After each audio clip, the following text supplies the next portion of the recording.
मैं हूँ महेंद्र चौधरी विजय डाउन के लिए। दोस्तों, अभी आज हम यहाँ सिंचाई विभाग में हैं और आप ये बोर्ड देख रहे हैं, अधिशासी अभियंता अपर खंड पूर्वी यमुना नहर सहारनपुर उत्तर प्रदेश। यहाँ पर एक रविंद्र शर्मा जी हैं जो शीतकाल हैं और आज लगातार वो आमरण अनशन पर बैठे हैं। आमरण अनशन पर वो क्यों बैठे हैं, क्या वजह है, आखिर उनका क्या उत्पीड़न हो रहा है, ये हम दिखा रहे हैं आपको इस खबर के साथ। मैं रविंद्र कुमार शर्मा, सीच प्रेक्षक, अपर खंड पूर्वी नहर सहारनपुर।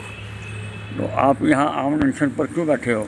मेरा 9 महीने से लगातार उत्पीड़न हो रहा है। इसके संबंध में पहले भी मैंने कार्रवाई की।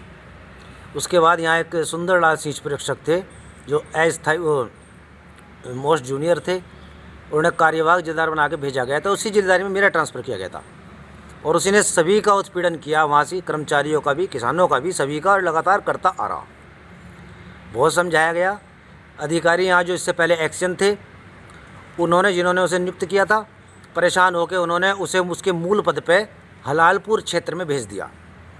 हलालपुर जाके भी उसने अपनी हरकतें सीच प्रेक्षक रहते हुए अपनी जारी रखी।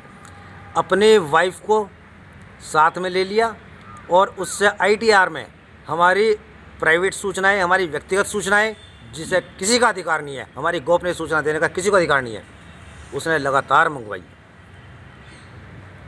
और वहाँ जाने के बाद भी अपने अधीनस्थ सींचपालों को परेशान किया। श्री राधे श्याम सींचपाल थे एक, जिनका खसरा रिकॉर्ड उसी ने लिखवाया, उसमें उनकी डेट है, उनकी फ़ोटोग्राफी भी है। उससे एवज में पैसे मांगे, जब पैसे नहीं दिए गए तब उसका रिकॉर्ड उठा के DM के यहाँ ले गए श्रीमान जी। हम ये जानना चाह रहे थे अधिकारियों से कि वो कौन से ऐसे अधिशासी हैं, उच्च अधिकारी, जिन्होंने इसकी नियुक्ति, वो कौन नियुक्ता हैं उच्च अधिकारी के पद पे वहाँ की, जहाँ इन्हें सीच प्रेक्षक पद भेजा गया था।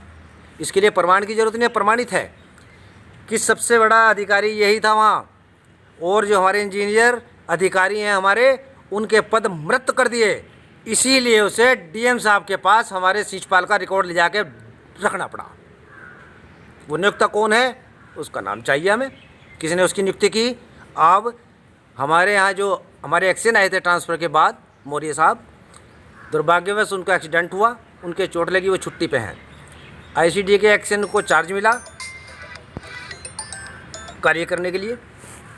उन्होंने इसी जिलेदार का, सीच प्रेक्षक का, जिसका पहले वहाँ कार्यवाहक था, उसका ट्रांसफ़र तुरंत बिना किसी डीलिंग से पूछे या कोई जानकारी लिए, उसका ट्रांसफ़र उसी पद पे, उसी पदवी पे वहीं करा जहाँ से उत्पात शुरू किया गया था।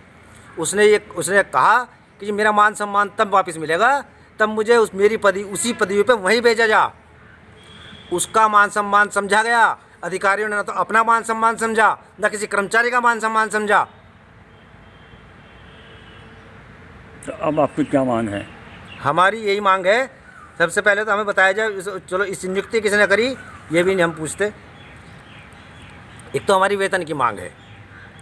एक सीनेट के हिसाब से, आप अगर किसी से कार्यवाहक का काम भी लेना तो आप सीनेट के हिसाब से लें, और इस आदमी को, इस कर्मचारी को इस जिले से, कम से कम इस जिले से बाहर भेजें, इसके विरुद्ध कार्रवाई करते हुए।